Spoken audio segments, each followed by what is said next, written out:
Saudamos a você, amigo, que nos assiste pela internet. Tivemos alguns problemas técnicos, mas esperamos que sejam todos solucionados e possamos transmitir a palavra para você.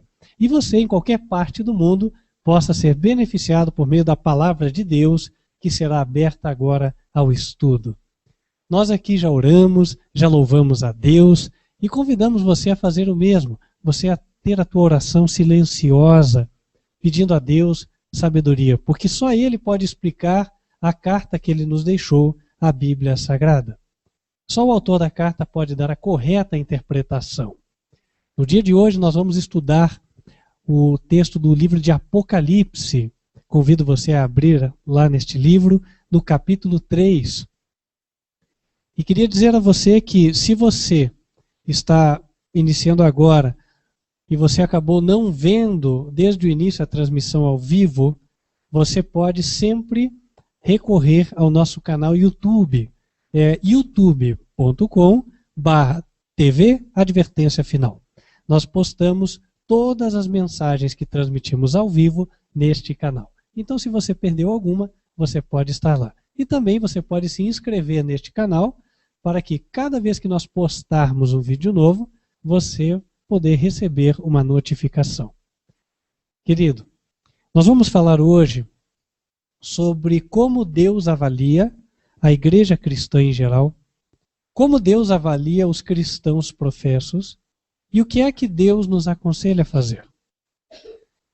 Hoje em dia, nós vemos tantas notícias de mau testemunho, de líderes cristãos, mau testemunho de crentes, que muitas pessoas têm se sentido confortáveis ao criticar o cristianismo, ao criticar a palavra de Deus e ao mesmo zombar de todas estas coisas.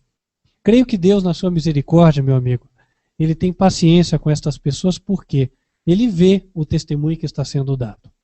Mas Deus não faz vista grossa às coisas. Por meio da carta que vamos estudar hoje, nós vamos ver que Deus tem uma avaliação correta daquilo que acontece e Ele nos dá o remédio para o problema.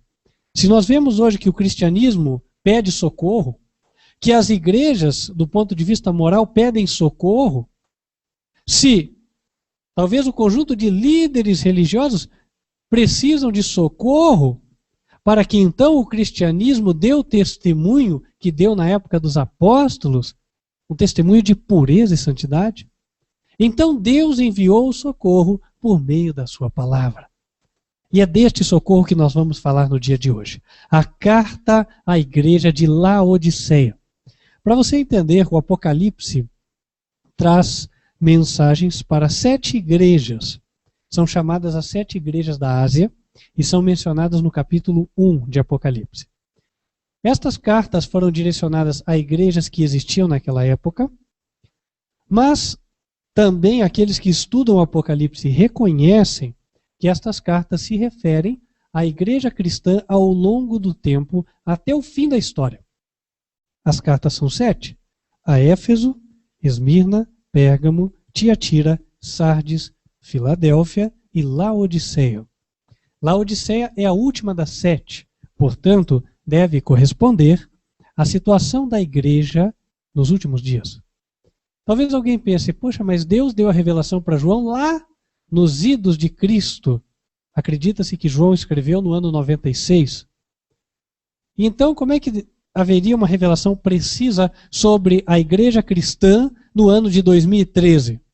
A resposta, amigo, encontra-se em Romanos, capítulo 4, verso 17, onde Deus diz assim, que Ele chama as coisas que não são como se já fossem. Ou seja, em outras palavras, Deus conhece o futuro. Esta é uma prerrogativa só dele. E eu gostaria de te convidar então a ler esta mensagem, a mensagem que ele enviou para a igreja cristã nos últimos dias. Se você é cristão, você participa de alguma igreja, ou se você tem fé, porém não vai em alguma igreja, certamente esta carta fala de maneira especial com você, assim como fala comigo e com toda a cristandade. Apocalipse 3, verso 14.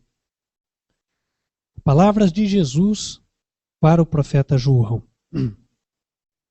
E ao anjo da igreja que está em Laodiceia, escreve: Isto diz o Amém, a testemunha fiel e verdadeira, o princípio da criação de Deus.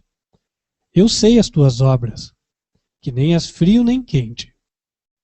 Tomara que foras frio ou quente. Assim, porque és morno e não é frio nem quente, vomitar-te-ei da minha boca. Como dizes, rico sou, estou enriquecido e de nada tenho falta.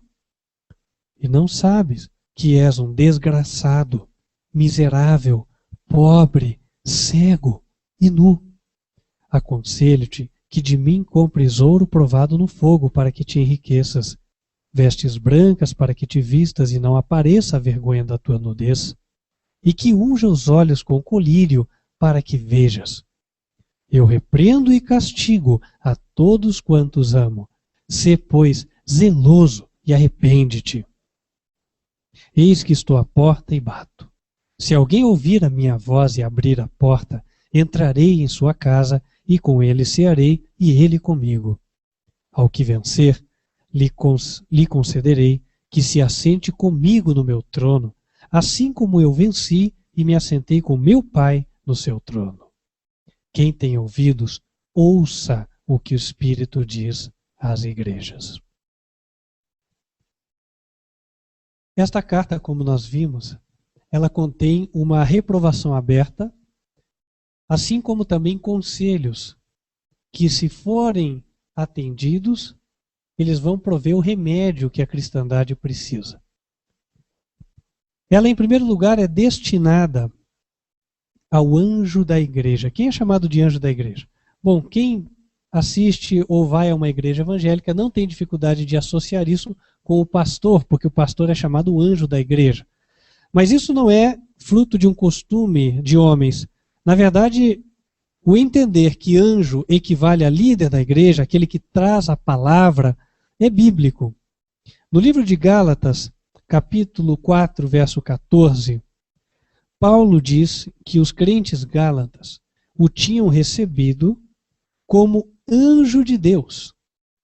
Isso quer dizer, Paulo transmitiu a palavra, mas as pessoas que receberam entenderam que ele era um mensageiro.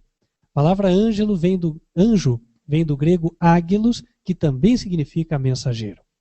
Então, em primeiro lugar, a exortação de Deus, ela vem para aquele que transmite a palavra. Ele tem a maior responsabilidade. Aquele que foi colocado para cuidar de um rebanho. Deus começa dizendo, olha, escreve para o anjo da igreja. E ao escrever para o anjo da igreja, isso quer dizer para o pastor, ele também está escrevendo para todos. Por quê? Presume-se, ou seja, acredita-se que o pastor, ao receber uma mensagem de Deus, vai transmiti-la. Por isso a mensagem, ela vem para o anjo, mas também nós sabemos que ela vem, por consequência, para o povo. Jesus, em Apocalipse 3, verso 14, ele fala que ele é o Amém, ele é a testemunha fiel e verdadeira e o princípio da criação de Deus. Ele é a testemunha fiel e verdadeira porque ele vai falar não aquilo que nós queremos ouvir, mas aquilo que nós precisamos ouvir. E existe uma diferença. Sabe, o pregador que fala só o que o povo quer ouvir, ele não vai transmitir a mensagem de Deus. Sabe por quê? Porque o coração do povo é inclinado para o mal. A carne, como diz Paulo, a carne humana é inclinada para fazer o que é errado. Então Deus, para nos preparar para o céu, ele precisa nos corrigir. Então a palavra vem para dizer aquilo no qual nós temos falhado.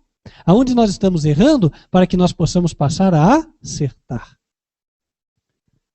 Então Jesus diz, eu sou a testemunha fiel e verdadeira. Prepare o teu coração, porque eu tenho uma mensagem para te dizer. Não é aquilo que você gostaria de ouvir, mas é o que você precisa. Mas ao mesmo tempo Jesus se identifica como Amém. Amém significa assim seja. Isto quer dizer o seguinte, embora a mensagem ela possa parecer dura em algum momento, se atendida, as promessas de Deus vão ser cumpridas na tua vida. Aí está a bênção. Sabe, aquele que obedece, aquele que se submete a Deus, recebe a bênção. Então vamos nos submeter aos conselhos. No verso 15 ele inicia os conselhos dizendo: eu sei as tuas obras. Eu sei, filho. Eu sei, você que trabalha e agora chegou, sentou-se diante do computador para assistir à internet. Eu sei, você que andou de longe, chegou aqui na igreja. Eu sei as tuas obras, que tu não és frio nem quente. Tomaras que foras frio ou quente. Em outras palavras, Jesus fala: olha, eu sei como é que é a tua vida. Eu sei que você poderia me servir com muito mais fervor. Eu sei que você poderia ser muito mais fiel a mim. Mas eu sei que você dedica para mim uma parte do tempo que você julga suficiente, mas não é o 100%. Mas eu gostaria que você fosse quente e você não fosse frio. Ou que você fosse frio, melhor dizendo. Mas não que você fosse morno. E ele fala isso para toda a cristandade. Ele começa falando para os líderes de igreja, ele fala para os pastores, ele fala para os bispos, para aqueles que se arrogam o título de reverendo e etc. Até para aquele membro mais humilde da igreja, fala: olha, eu sei da tua situação. Eu sei que você poderia estar mais fervente no teu serviço religioso. Eu sei que você poderia me obedecer de todo o coração, mais do que você faz hoje.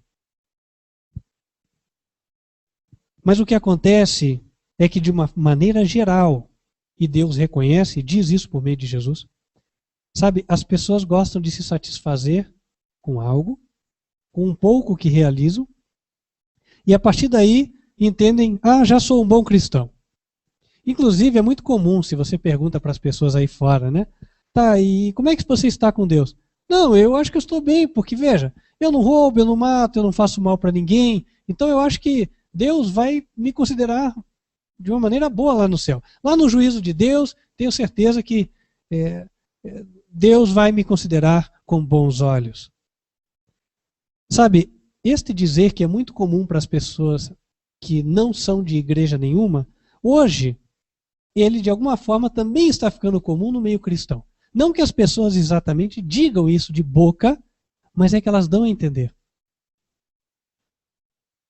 Por quê? Porque elas se sentem satisfeitas aonde estão. Se sentem satisfeitas com o conhecimento bíblico que possuem. Se sentem satisfeitas com o grau de obediência que elas apresentam a Deus. E elas entendem que está tudo certo nas suas vidas. Embora haja momentos em que o Espírito toca essas consciências e a pessoa sente que algo falta.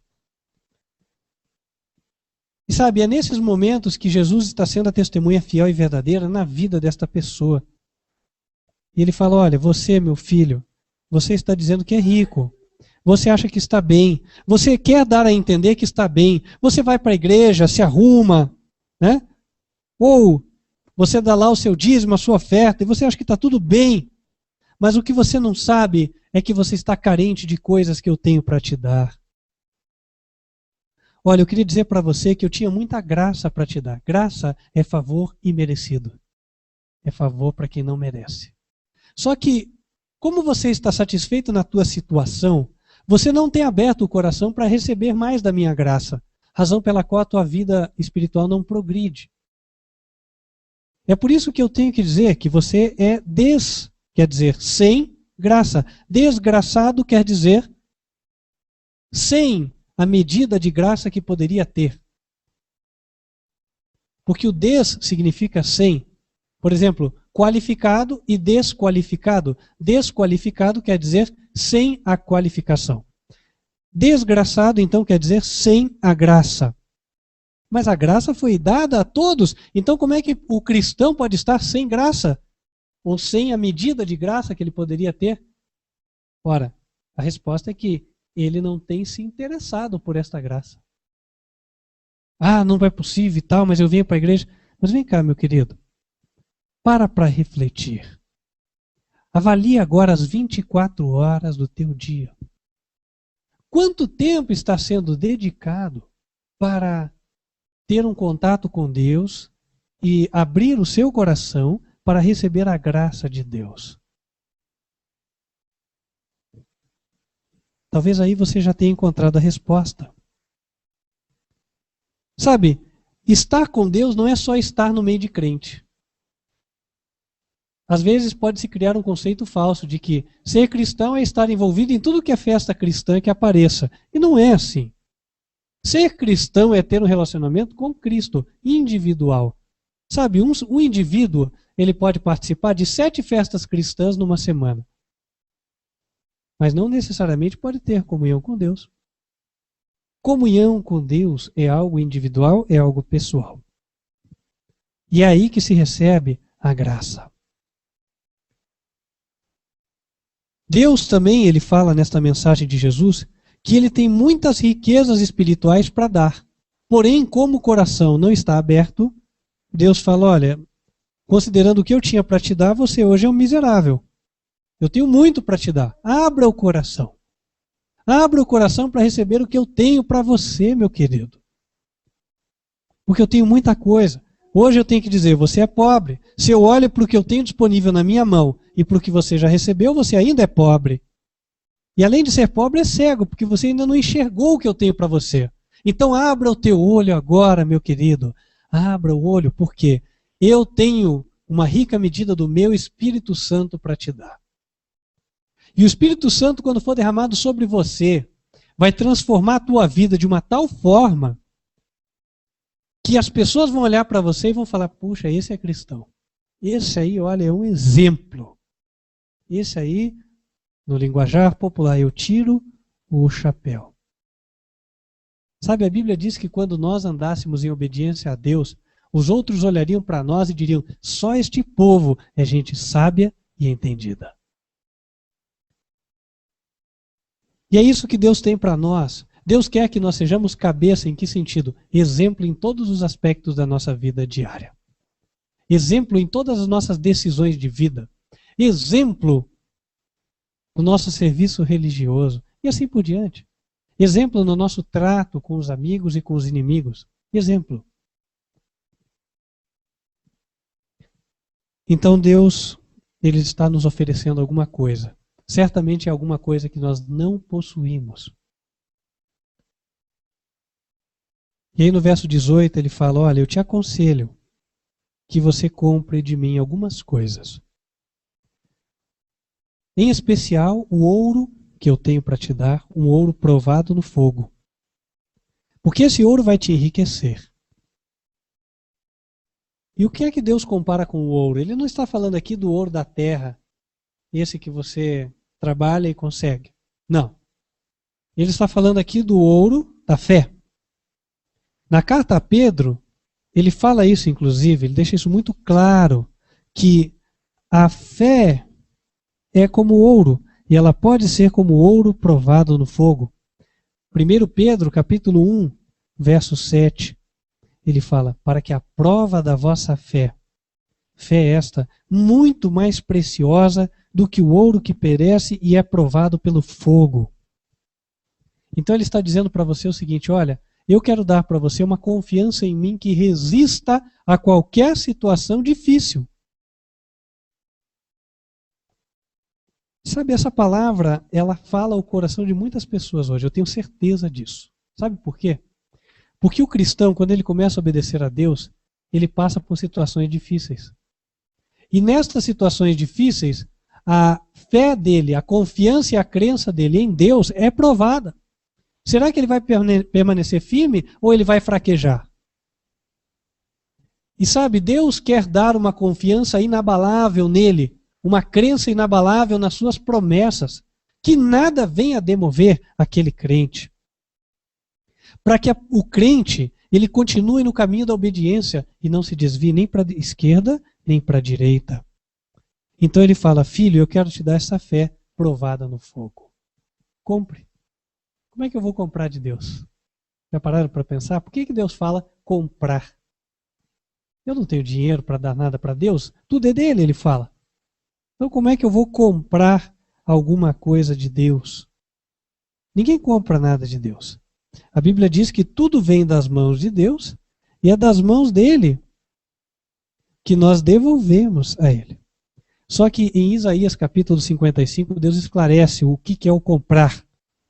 No verso 1 de Isaías 55, ele diz: Vós, todos os que tendes sede, vinde às águas.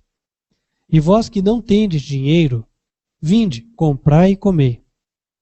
Sim, vinde, comprai sem dinheiro e sem preço. O que Deus está falando? Olha, você não tem dinheiro, eu sei. Você não tem moeda de troca para comigo. Ninguém troca nada com Deus. Só que mesmo não tendo, eu sou misericordioso e eu vou te dar. Então venha, você tem sede, você tem desejo, então você vai receber. Venha que você receberá. Você quer receber fé inabalável? Quer receber uma crença e uma confiança inabalável em Deus? Venha até Ele, que Ele há de dar. Esta é a mensagem. Quando Ele fala comprai, compre alguma coisa, quer dizer receba. Tenha o desejo, já que você tem, então venha buscar. E Deus vai te dar. Fé inabalável. Esta fé nós precisamos para continuar em obediência a Deus. A segunda coisa que Ele nos aconselha a comprar, lá em Apocalipse 3:18, são vestes brancas, para que não apareça a vergonha da nossa nudez. No sentido espiritual, vestes brancas são literalmente as vestes da justiça de Cristo. Nós já estudamos em outras mensagens que a justiça é a obediência aos mandamentos. Você que não tinha essa referência, eu te dou só o texto para você estudar depois. Está em Salmo 119, verso 172. A justiça de Cristo é a obediência. Então, Deus quer que nós recebamos a justiça de Cristo pela fé. E aquele que recebe a Cristo no seu coração, ele passa a ser obediente como Cristo foi. O que receber a Cristo é receber o seu Espírito. E o Espírito de Deus, quando entra, transforma. Então Deus está nos convidando para viver uma vida de perfeita obediência à sua vontade. No começo ele fala, olha, eu vejo que você é morno, você não é quente. Mas agora ao convidar para que nós recebamos a veste, ele está em outras palavras falando, olha filho, eu quero fazer com que você seja quente. Eu quero fazer com que você seja fervoroso no serviço religioso. Eu quero fazer com que você seja obediente, inabalável e feliz nesta vida de obediência. Sabe aquela vida que Paulo tinha? Quando ele fala assim, nós nos gloriamos nas tribulações. Irmãos, alguém só pode dizer isso quando recebeu o Espírito Santo de Deus, porque senão o ser humano não fala isso.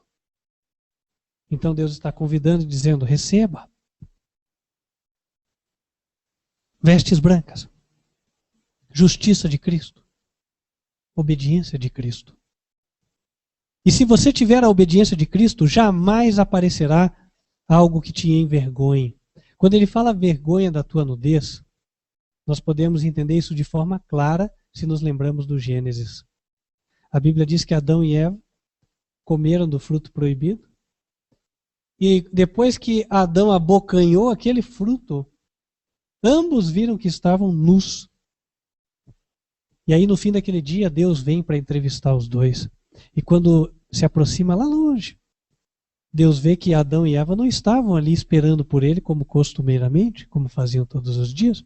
Então Deus pergunta, onde estás?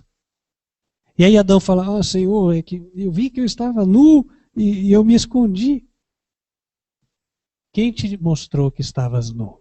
Acaso comeste daquela árvore da qual te ordenei que não comesses? Então, ou seja, o que gerou a situação de nudez foi a desobediência. Sabe, nós dizemos que a mentira tem perna curta, não é assim? Quando nós fazemos uma coisa errada, cedo ou tarde alguém descobre. É nesse sentido que a Bíblia fala que a vergonha da nudez acaba sendo vista. Adão errou e o seu erro foi descoberto. E para deixar visível a consequência de que a consequência da desobediência é a vergonha, Deus permitiu que a veste de luz que envolvia Adão e Eva fosse retirada no momento que eles desobedeceram. Sabe, nas nossas vidas isso acontece. Quando nós estamos em obediência, estamos andando em pureza, nós temos uma veste de luz espiritual Isto exala de nós. Nós temos uma atmosfera que nos envolve, uma atmosfera boa, e nós transmitimos isso para as pessoas.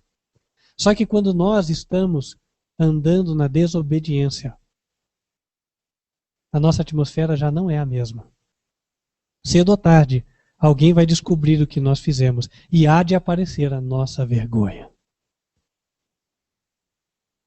Nós podemos escolher se vamos ser envergonhados ou não. Mas para não sermos nunca envergonhados, devemos sempre andar como Jesus. E esta é a proposta de Deus. Você tem sede de andar como Jesus? Eu te ajudarei, é o que Deus tem dito aqui.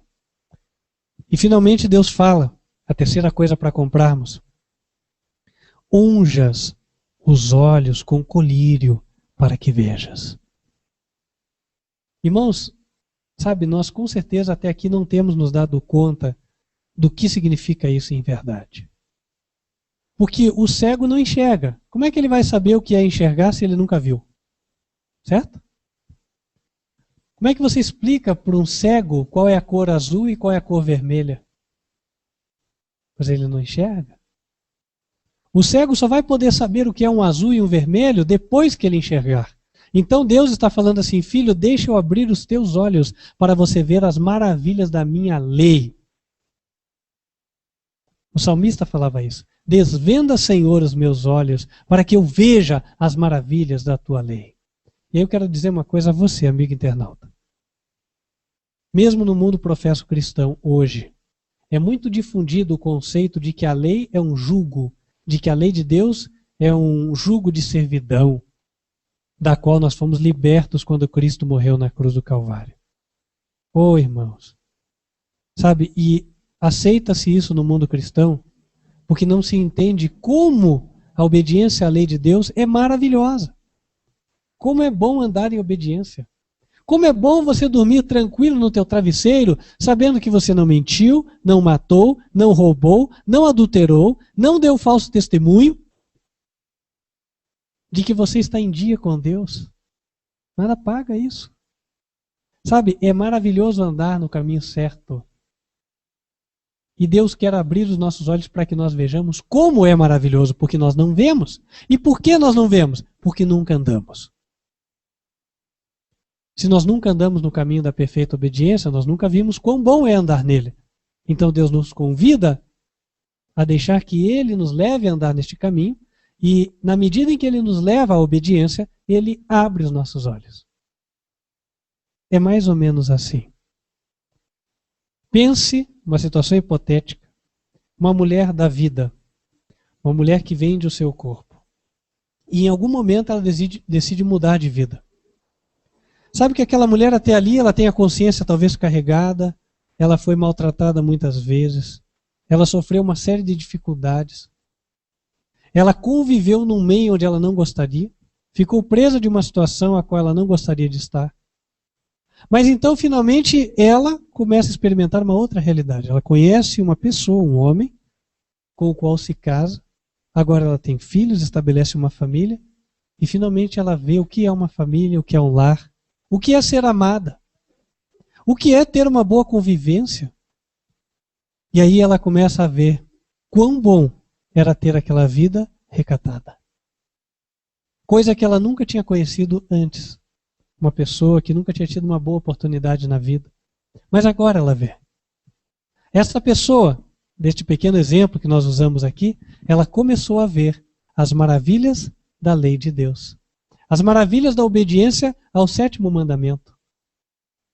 Sabe, irmão, você chegar em casa para ver a tua esposa e saber que você não tem nada escondido dela. A Bíblia diz, digno de honra é o leito sem mácula.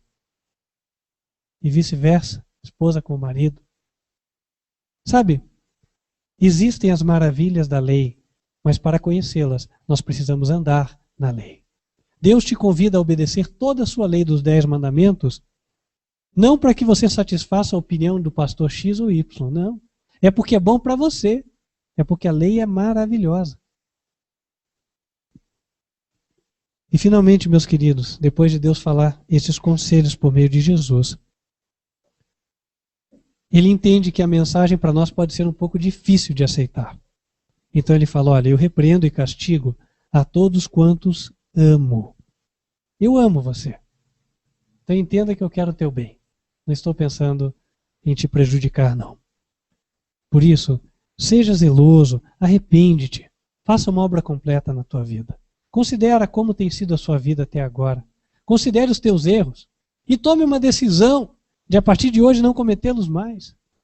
Peça perdão e peça minha ajuda. Deus fala, porque eu vou te ajudar. Eu estou à porta do teu coração, estou batendo, diz Jesus. Se alguém ouvir a minha voz e abrir a porta, eu vou entrar e eu vou ter uma boa comunhão com ele. Ele diz aqui, eu cearei. O cear é literalmente jantar, né? E você convida alguém para jantar quando é um amigo já, né? E você sabe que você quer ter algumas horas de conversa, então você chama. Jesus quer ter um relacionamento íntimo conosco. Quem abrir a porta terá. E ele vai ajudá-lo a vencer. E há uma promessa para quem vencer. Se assentar no trono de Deus. Portanto, resumindo aquilo que vimos, meus queridos, Deus quer que nós compremos 3 coisas. Fé, a justiça de Cristo, que é a obediência de Cristo. E o colírio para que nós vejamos. O colírio do céu, que é o Espírito Santo, que esclarece a nossa mente para nós entendermos as coisas. Essa repreensão veio para bem porque Ele nos ama. E porque Ele nos quer dar uma grande promessa. Ele quer que nós nos assentemos junto com Jesus, lá no trono do céu, nas mansões celestiais. Jesus vai voltar muito em breve. As profecias mostram isso. Várias mensagens do canal TV Advertência Final falam sobre isso. Você pode ver lá as evidências.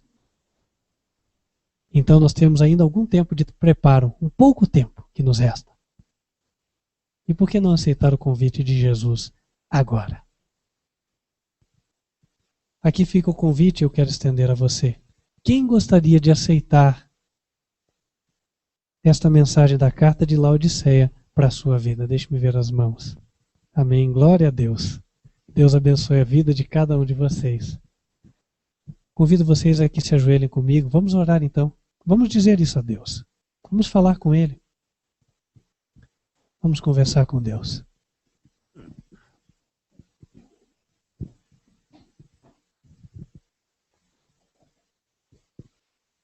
Santo e bom Deus, que nos altos céus habitas. Nós de joelhos, reconhecendo, Senhor, a Tua soberania sobre nós, viemos pedir sinceramente o perdão dos nossos pecados. Perdoa-nos, Senhor, por termos andado na mornidão. Perdoa-nos, Senhor, por não estarmos quentes como o Senhor gostaria. Mas queremos te pedir, Senhor, que o Senhor possa nos dar estes remédios que o Senhor ofereceu, porque nós queremos, porque nós precisamos. Muda as nossas vidas, ó Pai. Muda a vida de cada pessoa que hoje geme, que hoje quer ser obediente à Tua vontade.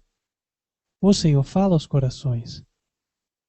Pessoas que talvez estejam do outro lado do mundo estão vendo esta mensagem, Senhor. Fala aos corações destas pessoas. Prepara, Senhor, como o Senhor prometeu. E que toda alma sincera que receber esta mensagem, Senhor, possa ser ajudada por Ti, para que ela venha vencer e, por fim, herdar a promessa de sentar-se com Jesus no seu trono. Que assim seja, Senhor, para todos nós. É o que te rogamos em nome do Senhor Jesus Cristo. Amém. Amém.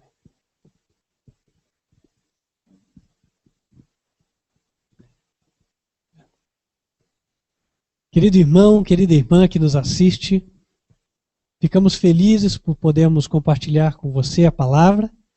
Agora nós vamos já finalizando esta nossa reunião, mas queria convidar você para estar acompanhando os demais cultos que serão transmitidos aos sábados a partir das 10h30 da manhã e também quartas-feiras a partir das 8h20 da noite.